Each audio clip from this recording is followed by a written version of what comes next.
People applying for new positions is like the cherry on top. With the technology to attract talent. Recruiters always know their best talent. The AI just learns to use that information. Inclusion efforts across the organization. Tell me what it's like to work through associate story. Interviews with leaders in the industry. Talk about what's new in HR tech. What are the hot topics? We're here every week, folks. Weekly look at the latest and greatest topics in HR.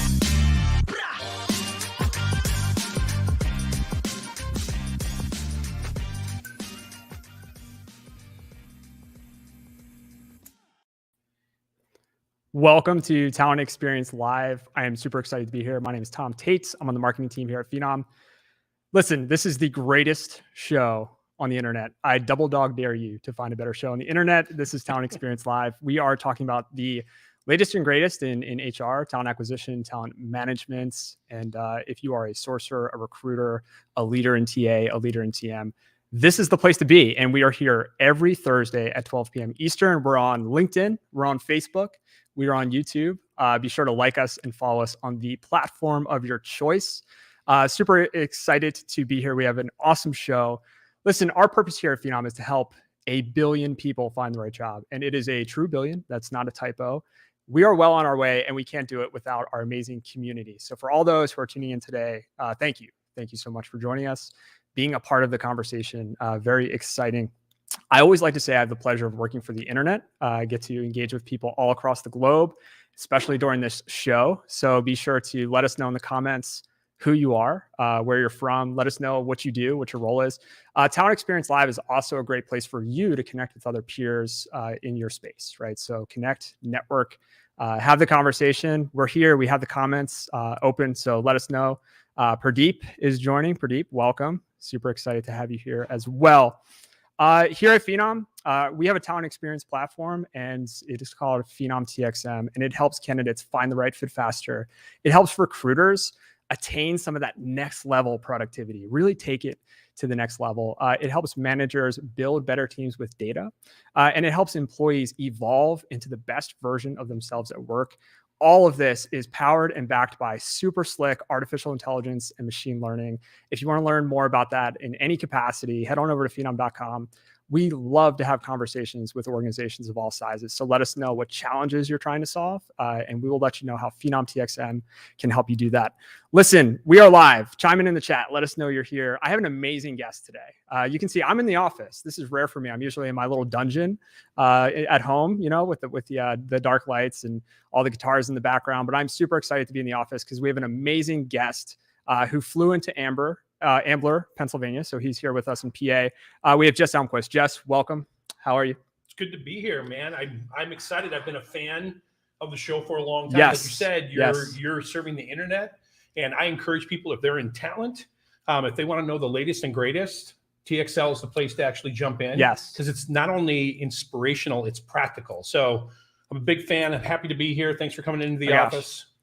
I'm so excited to have you here. And listen, Jess Elmquist is Phenom's new CHRO and chief evangelist. He just joins within months. So we are super excited. But this is not the first time the Phenom family, Phenom fans have seen Jess. So I first got to see Jess at IMHR 2020. So this was at the height of the pandemic.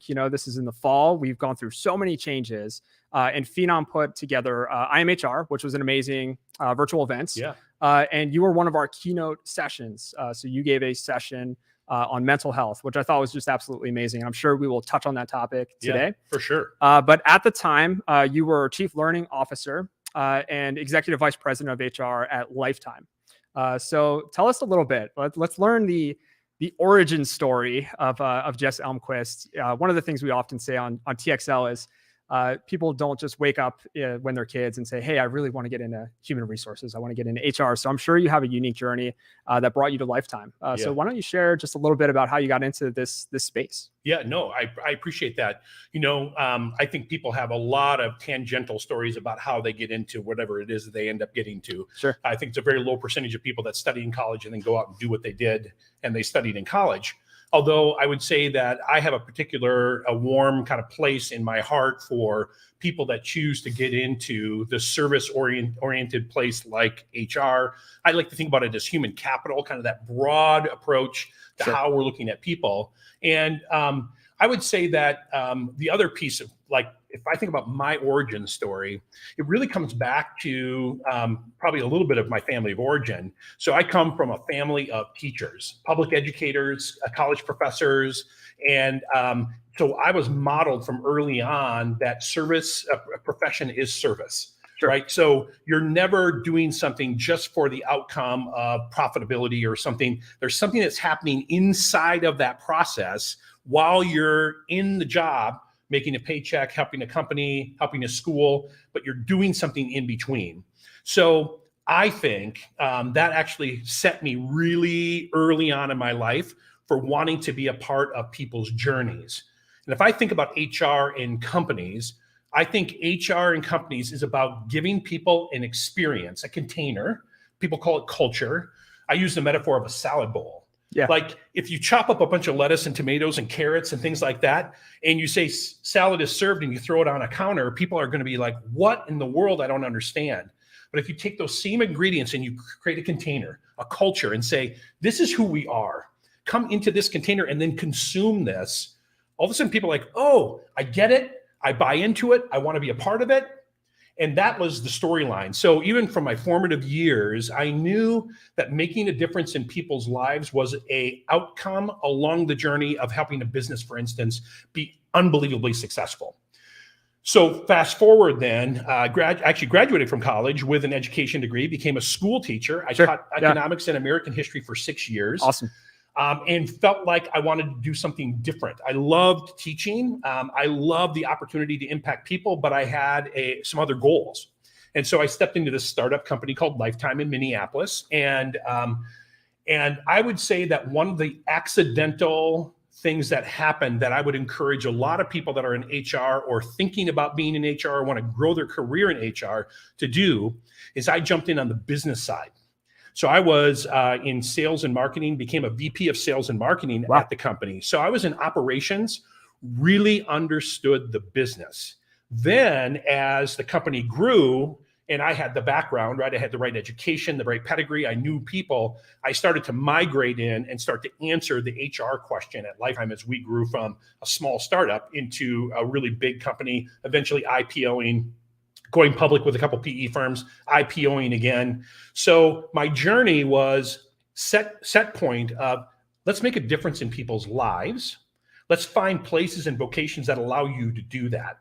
And here's what I think. I think most people that are CHROs or are in talent, they have a service mindset of wanting to help other people become the best version of themselves that they can be. Yes. That's what I love about HR. Yeah. And I think people, want to peg HR as, cartoons that make HR evil and all that. You know what? Those things happen. Those things it's hard to do HR.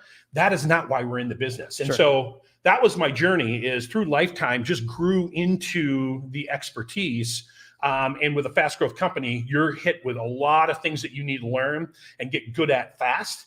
And so that was the journey. It was, kind of a way led to way, but it got to a place where I found out a place that I could really kind of exercise my passion of making a difference in people's lives and really help businesses grow. Yeah. A couple of things you said there that I just absolutely loved. I love that, it's really this amalgamation of purpose and drive that brought you to HR, but that idea of starting on the business side first, you don't often hear that. A lot of folks, they do end up on the people side. But when you think about HR and this goal of moving people into the best version of themselves, helping them evolve, knowing the business is critical, right? Knowing the inside and out of the business is critical. So I think ultimately for any young folks out there who are listening, who are interested in HR, I think that's a really interesting path to consider. Yeah. So I'm glad that you said that. But you're here now. You're here at Phenom, and we are so absolutely delighted to have you here at Phenom. So why don't you share with us what was it about Phenom and kind of what led you to be sitting here with me today, having this conversation? Yeah, no, I'm really excited to tell that story because Lifetime was an amazing journey for me. It was almost 20 years of working and breathing that business. I love that business because it was purpose driven, right? And leaving that business after that many years, it was time. Like, one of the things that I'm really starting to define is, what does that second half of the journey look like? Sure. How do I want to manifest and present myself in the world?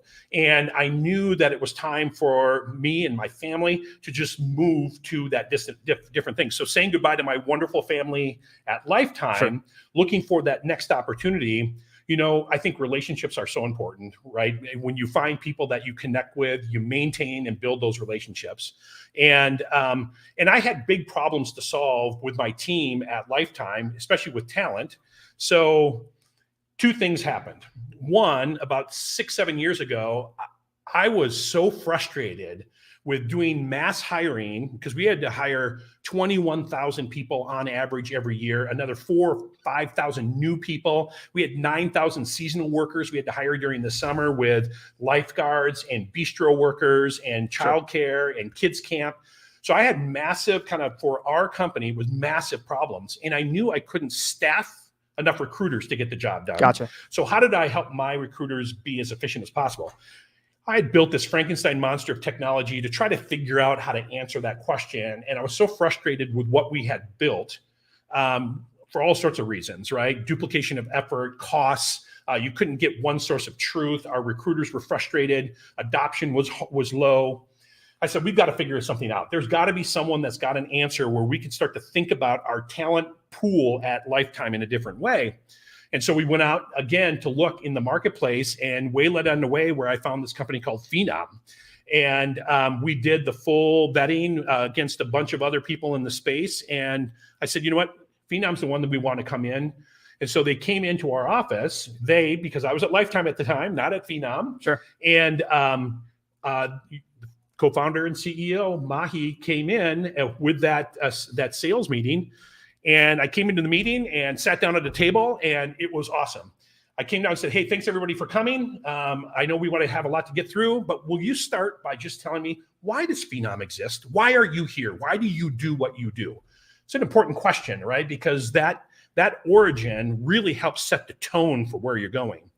I heard Mahi's voice at the end of the table, and he said, there is one purpose for this company, one purpose alone. We want to help 1 billion people find the right job. And I was like, I looked down the table. I'm like, I'm going to know that guy. Yeah. I love that passion, that belief. And so at the end of the meeting, I came down, shook his hand. Let's connect. We actually ended up signing a contract, integrating Phenom, and Phenom worked for us. So over the next 7 years, right, Phenom moved from being a vendor to a partner. I got to know Mahi really well, became kind of an advisor, a support for the company. We innovated a bunch of stuff with Phenom, started new stuff with you guys, which was really fun. Fast forward then, as I was exiting Lifetime, I had the opportunity to have a conversation with the team here. And they said, you know what, based on the growth of the organization and based on who you are, and you've known our story so long, you can help us as a CHRO inside Phenom to help us grow. You could also help us because you have a story to tell about Phenom. That's that chief evangelist thing. And I think people could think that's a little bit of a gimmick, but it's not. Sure. Right? I believe in this technology, that it's purpose-driven, and that it absolutely helps people create efficiencies in their organization so they can actually focus on what they're supposed to focus on, which is transforming people, helping them become their best version of themselves, and spend time growing and giving people a sight line to where they can go in the company. If I'm so busy recruiting and interviewing all the time, I don't have time to do that. Yeah. So anyway, so I didn't know that. I thought I was going to take a little time off, and I really didn't because Phenom called, and I'm here because I'm a purpose-driven professional. I love to know that I'm doing something that actually is contributing to the world. And so moving from, being a health and fitness answer for everyone, right, to be a positive place with those positive ions going around, to be able to walk into Phenom and meet these amazing people that are helping us, right, help companies be part of 1 billion people finding the right job.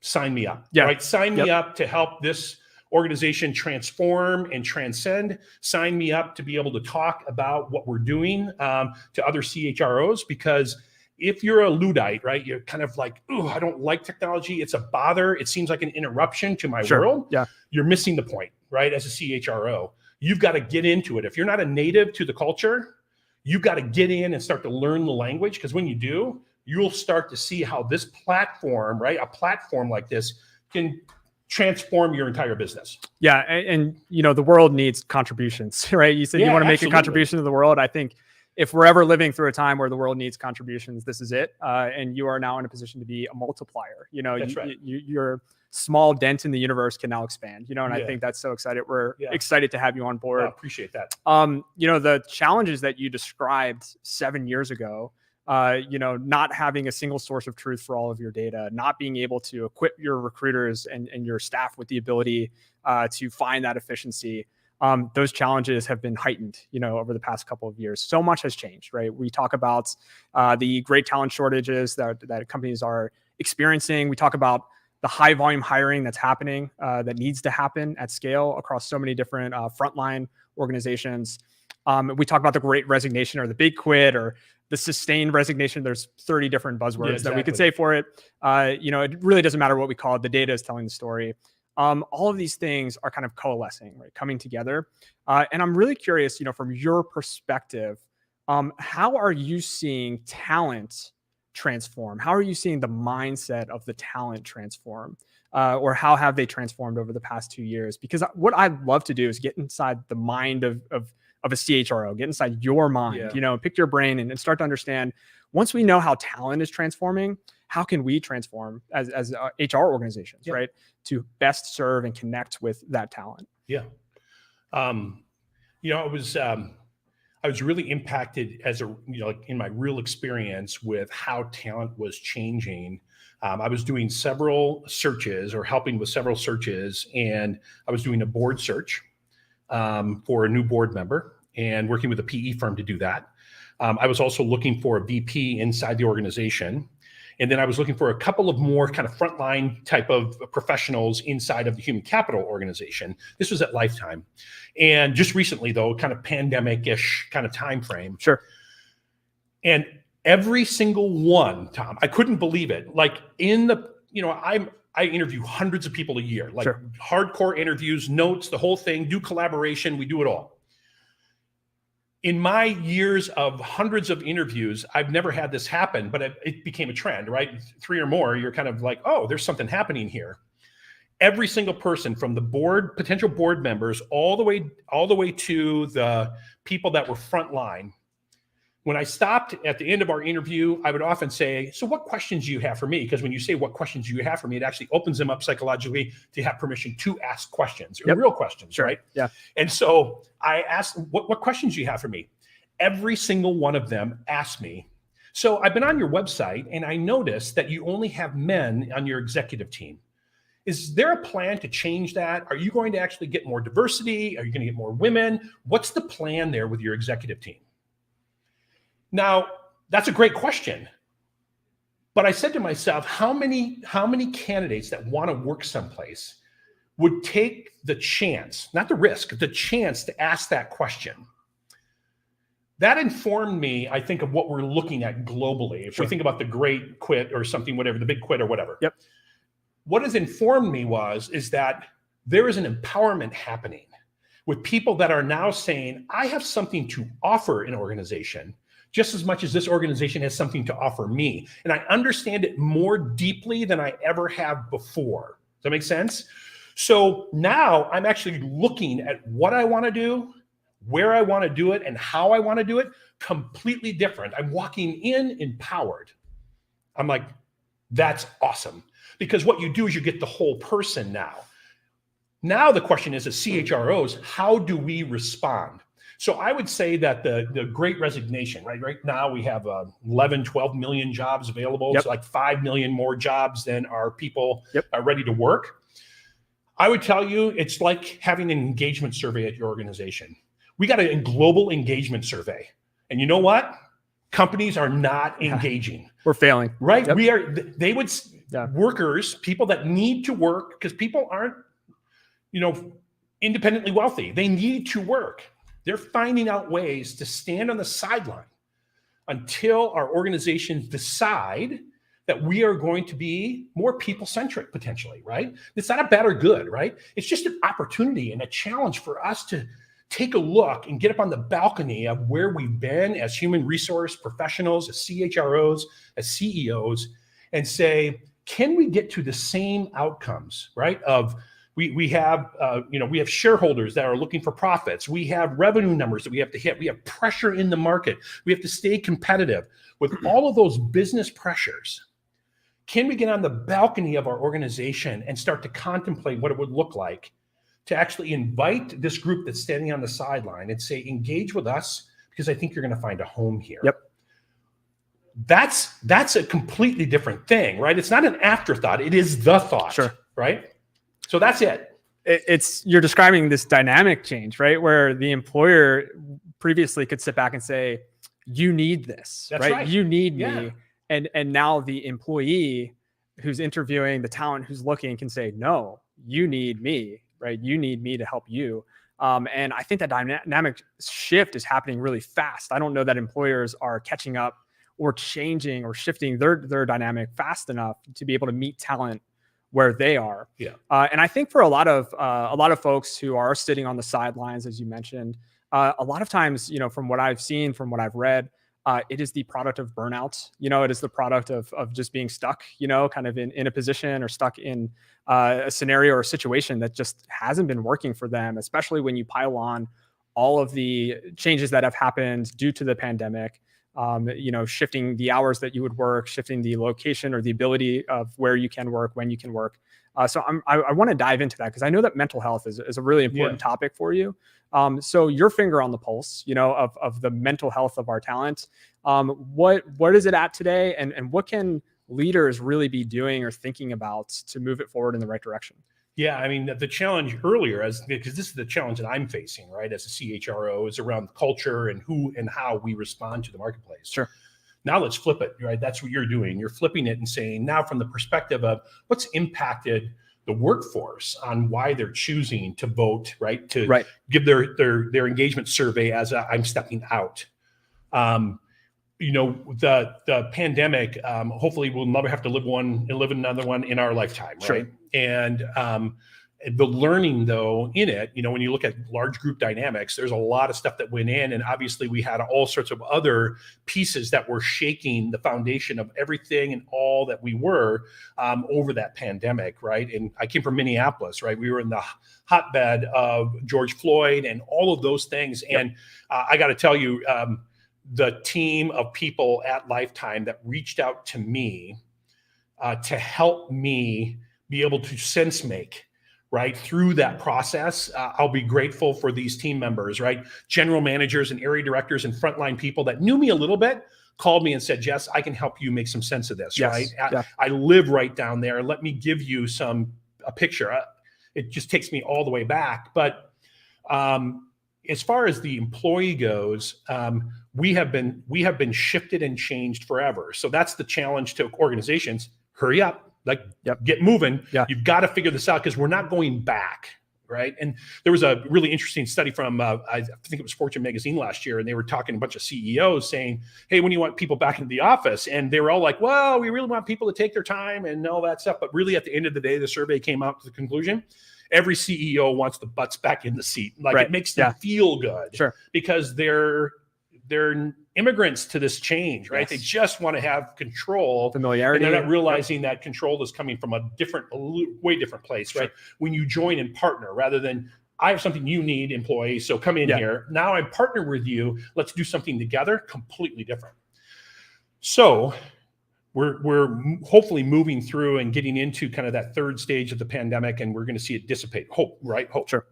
Got to be prepared. On the other hand, what we know is the next real crisis that we're facing, and it's already here, is the mental health fallout of isolation, right? Of people having their lives upended, the loss that people had with literally losing loved ones, right? Being in the mix, you think about being in some of those kind of ground zero spots, right? People have literally they've been impacted in a significant way. And for organizations just want to move on as business as usual, which I don't think a lot of organizations are, quite frankly, is just not the challenge. The challenge is to say, how do we destigmatize and normalize the conversation about mental health? Sure. Let's make it something that we can talk about, and we have talk tracks and we have training with our leaders that can actually join with someone and understand that and empathize and say, yes, I hear your journey. How can we help?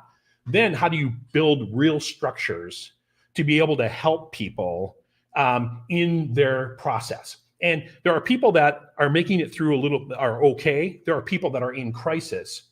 The real question I think that organizations need to ask as people are coming into work with a lot of that energy still, right? A lot of stuff they're still trying to make sense of is how do we help? And actually, this is something, my wife is a mental health professional, and she's termed this phrase I think is really powerful that kind of sums this up. It's how do we as organizations get in our employees' lives and invite them in between I'm okay and I need help. There's a huge bell curve of people that are, I'm not okay. Sure. I don't need help, but I need something.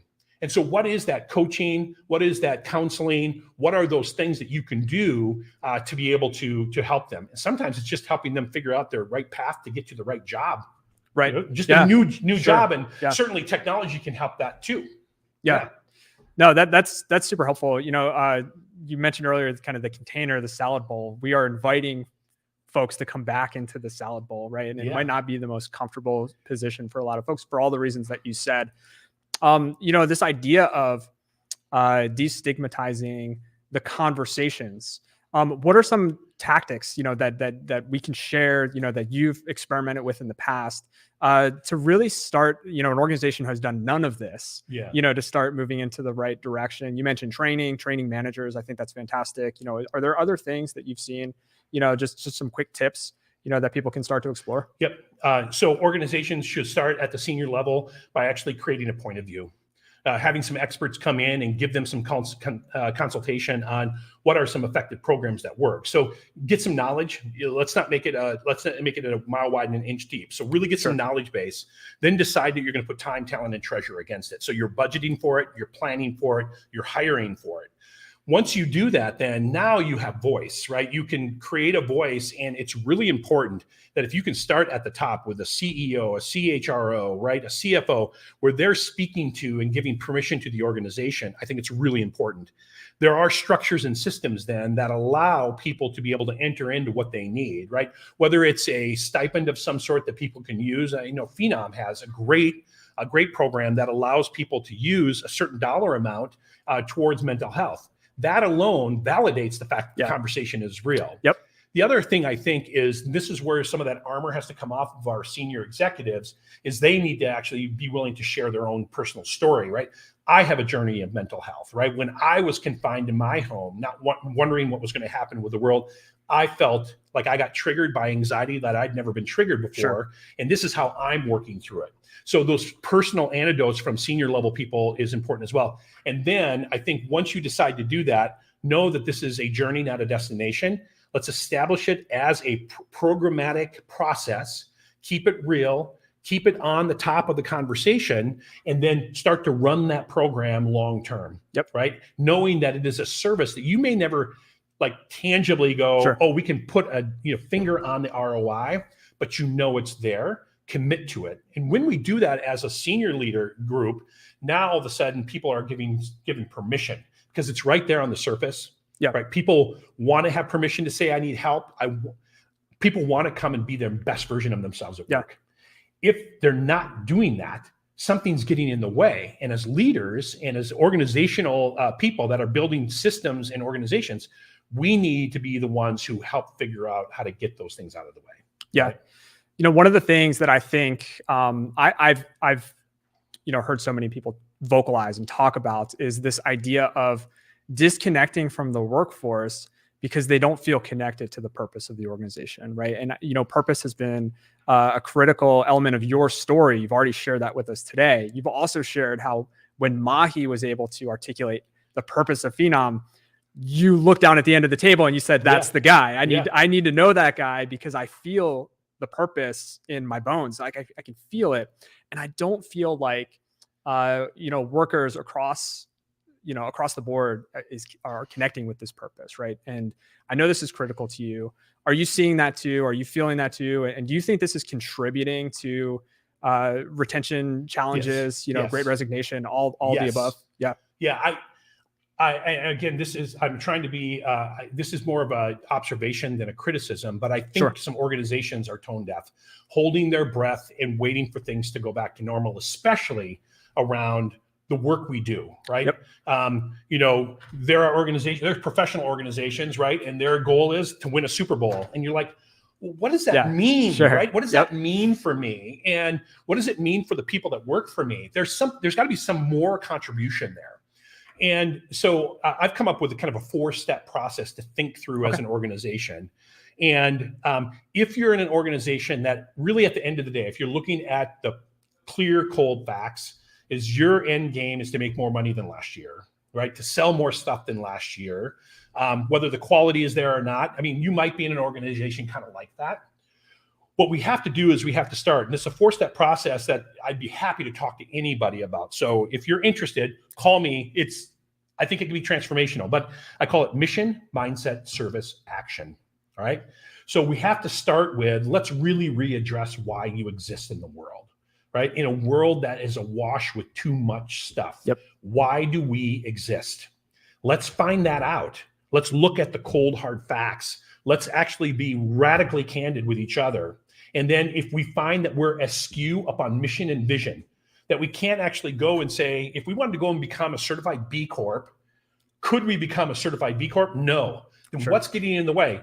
99 of 100 of our things are getting in the way. Great. Then our mission is to actually change our organization to still make money, but get rid of those 99 things, right? Whatever that is, but we got to figure out what is our mission. And if the end game of your company is not something that's super like, wow, right? It just does a really good practical thing in the world. Those are needed. If you want to hire people and they're being attracted by maybe companies that are going to be able to say, hey, we do all of these wonderful things, your mission doesn't have to necessarily always be about the end result of your organization. The mission actually can be about who you are. I have a really good friend who owns a franchise, and the franchise hires hourly workers. They're seasonal and they're temp. And he's made it his goal to change their lives. He makes stuff, right? People come in and buy food and they eat it. But he wants that great stuff, but he works with the people, and he's literally transformed people's lives. People that don't have the education they need, that are now managing these facilities and taking responsibility for 30 or 40 people and a couple $1 million of revenue. They're buying homes, they're investing in college for their kids. That's mission, right? So I won't belabor all of them, but we have to get serious about a mission in your organization. Then mindset, right? Mindset shifts everything. When we change our mind on something, we change the way we see the world. Mission, mindset. Now your people buy in. Everything, I believe, has to be around service, right? Serving the person in front of me, right? What are the three truths? Sure. What's the most important time, Tom? Yep. Right now. Yep. Who's the most important person? You and me, because we're the only ones here. Right? Sure. And what's the most important thing to do? To do good. Yes. Right?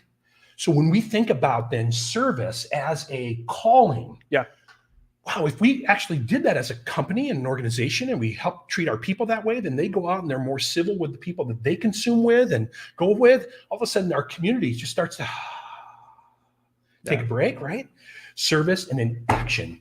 Don't just sit and say you believe something, do something, right? Move, let's go. Let's take some action and change lives, change your own life, right? Every year I'm like, okay, what are my goals? Because last year was not as good as I can be. I'm a continuous lifelong learner. Now let's take some action. Let's get at it, right? So mission, mindset, service, action. And I believe it's a formula that can really help companies transform. Yeah. Listen, we're here on Talent Experience Live. I'm getting fired up, right? Jess is getting fired up. The energy is alive here in Ambler, Pennsylvania. It's not always sunny in Philadelphia. It's a little cloudy today, but hey, we're bringing it today. So if you're tuning in on LinkedIn or YouTube or Facebook, be sure to chime into the comments. If you have any questions for Jess, we'd love to answer those. And again, Jess looked right into the camera and he said, if you want to have this conversation with me, I believe it can be transformational. So let us know if you want to continue these conversations, because we're all about helping folks find their purpose, right? And It's more important now than ever. I think you touched on all the right points there. And if you're a seasonal worker, if you're a temp worker, if you're driving a truck, sometimes it can be really hard to connect with the purpose of the organization.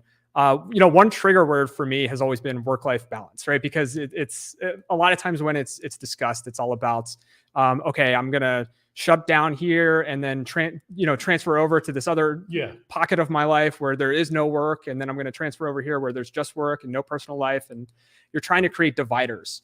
But personally, and speaking for myself, Phenom is a part of my purpose and a part of my life as an individual, right? So it's more of a work-life blend.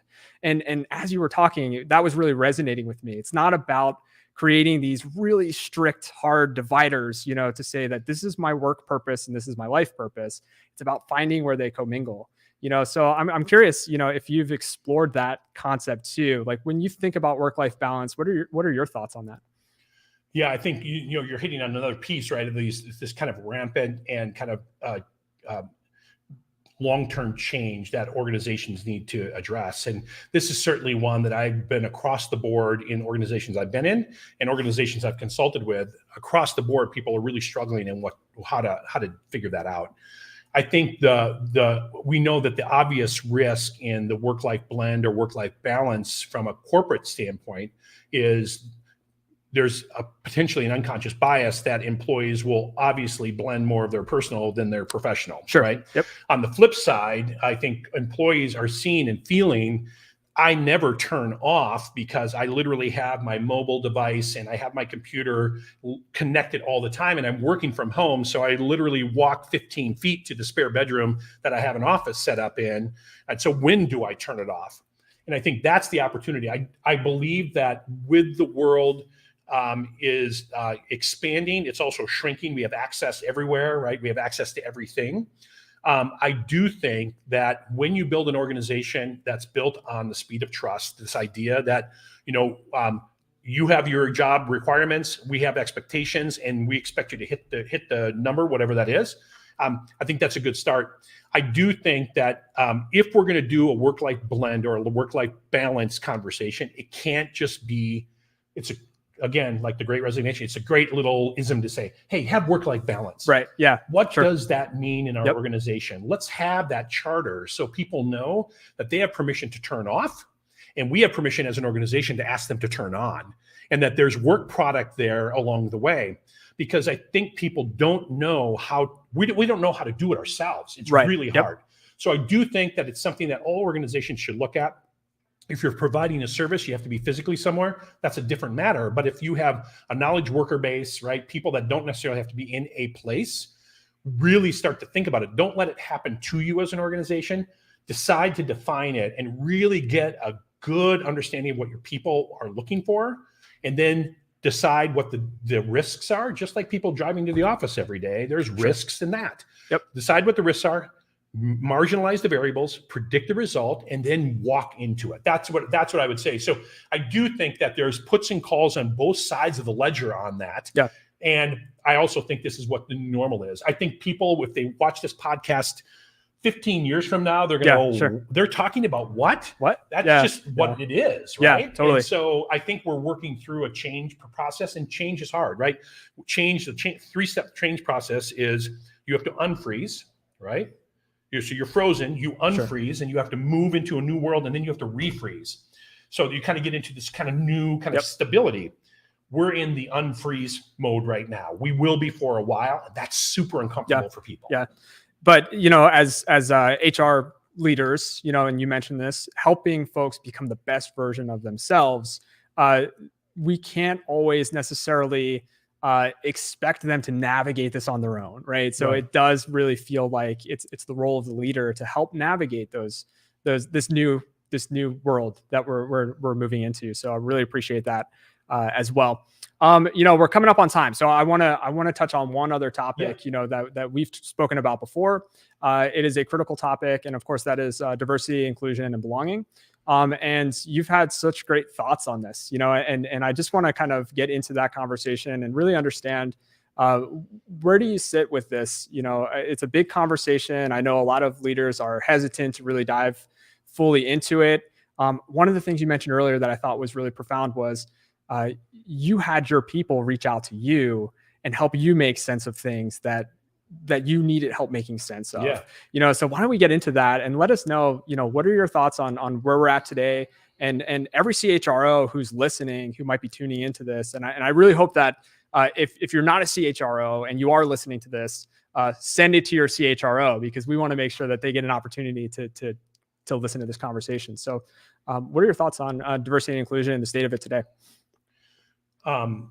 Yeah. So, I well up a little bit with emotion on this one, because I think, like a lot of leaders, we had to confront the things that we were ignoring. And I think that was the first thing, right? I talked about it earlier about having to face your own brutal facts. And so as a white male, having to look and understand and embrace my own understanding of what privilege is and understanding my point in the world. And then coming back around, and this is going to be a very short version of a long journey is the destination thing, right? Coming back around and actually having a moment in time when I was looking and we were building up an inclusion advisory board in our company. And I was talking to some really powerful voices in our organization, and women, people of color, the LGBTQ community we had. And I realized, because someone had been talking to me, coaching me, helping me, right? Because I needed help. That's the important thing, is to ask for help, right? Help me know what I don't know. Like, the worst kind of ignorance is not knowing that you don't know. And so walking through that, I was able to look and come up as the only white person at the table, right? Being able to say, I have the right to be in this conversation, and actually believing it. Once I was able to get that acceptance, right, and walk into the conversation where I could say, I'm here to learn, and I'm also here because I have a right to be a part of the conversation. I'm not like uninvited. Was really powerful for me as my own shared kind of story. And I was able to share that with that team that were helping me. And they're like, yes, that's exactly right, right? How do you get allyship unless everybody's willing to get on the ship, right? And move forward. So what I would say is that this is one of those things where there's some business decisions you can make, and there's some things you can do in your professional life that are just like, I'm going to do it and it's thing, and I don't really have to think about it again, right? Sign the contract, go. There are things then in your world that are going to interrupt everything and change everything about who you are. And that's the duality of this process for everyone, right? Even people that have been in a lived experience for their whole life, people that have been pounding on the doors of corporations saying you need to do this. Even they're having to go through change, because they're now, the doors are wide open. So they're like, oh, how do we now manifest this in a real way? So philosophically, that's a little bit of it. But again, I think very similar to that mental health process that we talked about deciding that it's something that not only is going to be today, but it's forever. Right? The journey is the destination. Let's establish how we want to be. And then it is, I think, it's always going to be learning and education. It's then about transparency. Then it's about, again, so back to that action thing. What are the things that you can do now? What are the things that are going to take time? Do them as fast as possible. But I had a really wise leader at Lifetime, and he talked about with the team saying, let's start with inclusion. If we can do inclusion, diversity and equity come with it. Right? Inclusion. How do we create that environment? And that, I think, started us on a journey differently than we had been on before, and started a trajectory, right? Speed and accuracy. Like, we started going toward a goal of being an inclusive place. And then the outcomes of that have been, really significant. And so again, it's really hard to talk in detail about it, but again, I'd love to explore that more with anybody who's listening, but it's about a personal walk, then a professional outcome as well. But it can't be, well, I got to do this thing at work. Nope. It's everything. Read, learn, talk, make mistakes, apologize, move a different way, get out, carry a sign, and yell if you need to. And ask for help, as you mentioned, 100%. And I thought that was incredible. We have a lot of great comments coming in. So Andrew said, when I solicited questions from the audience, Andrew said no questions, but just wanted to say it's awesome seeing Jess in his element. I could listen to him all day long. So you already have a fan here, Jess. Awesome. Thank you. John Ryle says, this is great. Awesome to hear from executives that it's more than just business. So many other things truly matter. Patrizia chiming in, just echoing mission, mindset, service, action, the 4 steps, right? And I think that you lay that out perfectly. Also says I could listen to him all day. Unfortunately, we don't have all day, but I'm so excited to have Jess here. And you mentioned last time, we can obviously go deeper on any one of these topics. Yeah. So to my benefit, selfishly, now that Jess is in the house, right? Jess is a part of the Phenom family. We're going to be having Jess on future episodes, right? So if you want to hear Jess and I talk deeper about any one of these topics, or if there's a topic we didn't cover that you want to hear, let us know. Let myself know on LinkedIn. Let Patrizia know on LinkedIn, and we'll be happy to have Jess back on where we could go deep into a specific topic, because of course we're just scratching the surface. That's all we're doing. Yeah. And as you also mentioned, it's all about the journey. To think that a single one size fits all project is going to solve any one of these problems, or one size fits all program, or simply hiring a set person saying like, okay, we have this person, or we have a chief diversity officer now, so all of our problems are solved. Like, that's not how it's going to play out. That's right. So super excited to have you kind of be with us and facilitating these conversations and bringing your expertise. And I know that you're going to be engaging with so many CHROs out there and learning from them and bringing their expertise to us as well. So couldn't be happier. We've got some great folks in the chat too. Jennifer's here, Deepali's here, Nicole is here, Lori is here. A lot of people tuning in. So thank you so much for tuning in. I want to selfishly bring up, one very broad question, which of course we can talk at great lengths in the future as well. But, talking about all of these hiring challenges that talent acquisition is facing, what is kind of your, again, we could spend an hour talking about this, but what is your overall take on, like, what is the role of technology? When we think about technology, and as you mentioned, a lot of leaders, they might be hesitant, to really dive in, and you talked about cobbling together point solutions and the Frankenstein approach that you've taken in the past. But we know that talent acquisition teams are hurting. Recruiters are hard pressed to find the people that they need. And you've mentioned a little bit about your story, but technology, like, where do you see that sitting in the conversation? Yeah. If we're looking at anybody that's in technology on the cutting edge, the bleeding edge, we know that AI and machine learning is in everything, right? And so we really appreciate it in Spotify or when Netflix, suggests something for us. Yep, sure. And that's great, right? From a consumer standpoint. But how do we practically make those things applicable to the work that we're doing every day? And I do think having 5 million more jobs than our workers looking for, what is your value proposition as an organization? Who are you? What are you paying? All those things have to be asked. At the end of the day, though, you will never be able to staff enough recruiters to meet the need. You will never be able to have enough intelligence on an Excel document or on just an ATS somewhere sitting there, that when you have no brand and no career point of view that is actually going out to this place where people have changed. They are empowered like never before.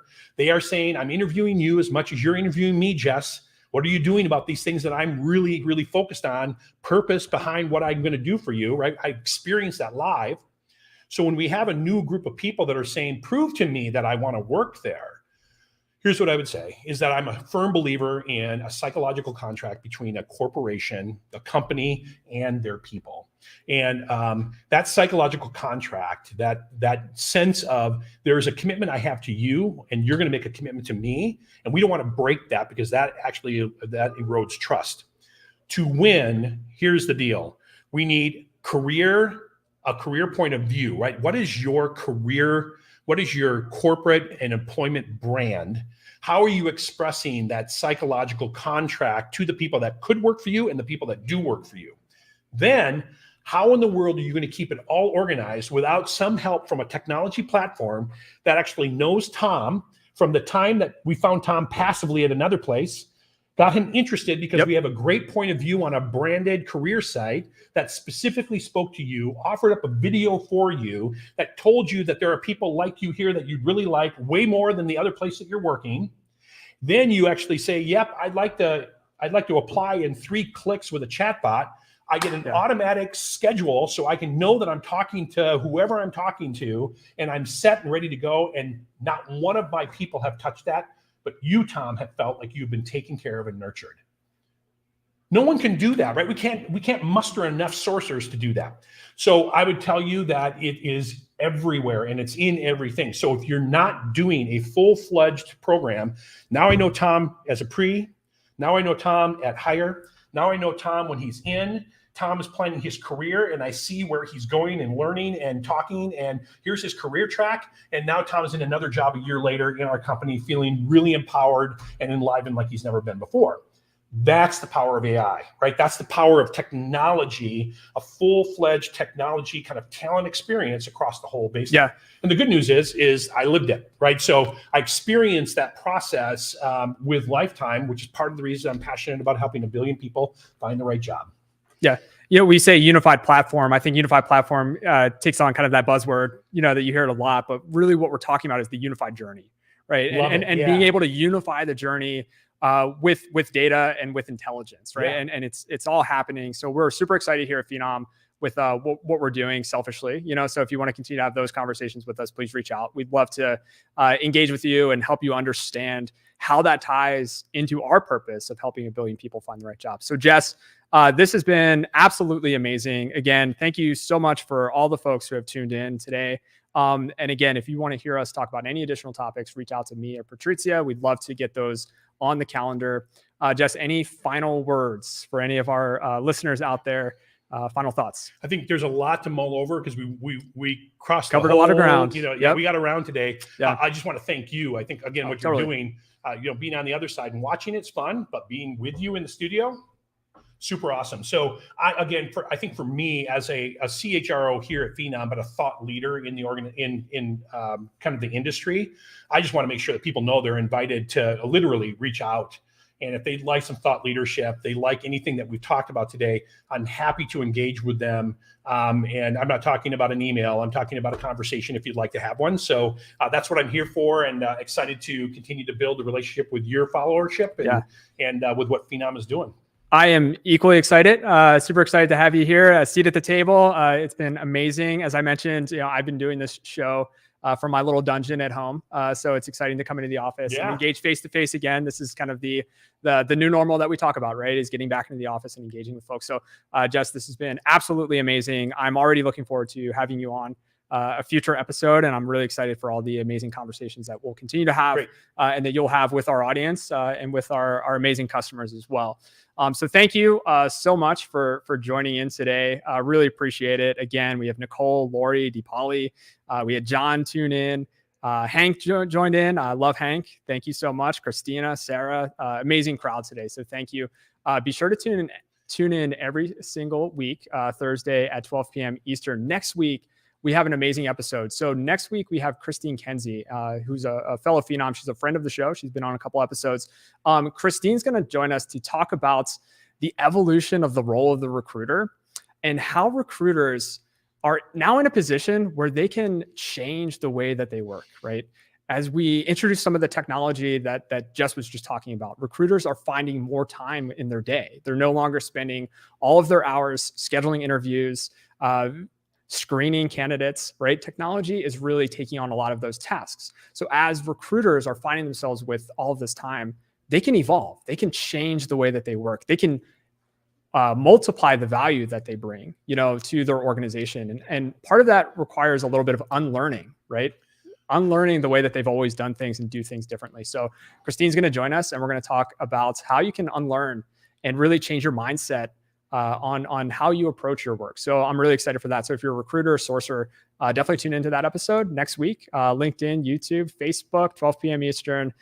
We really will be excited to have you.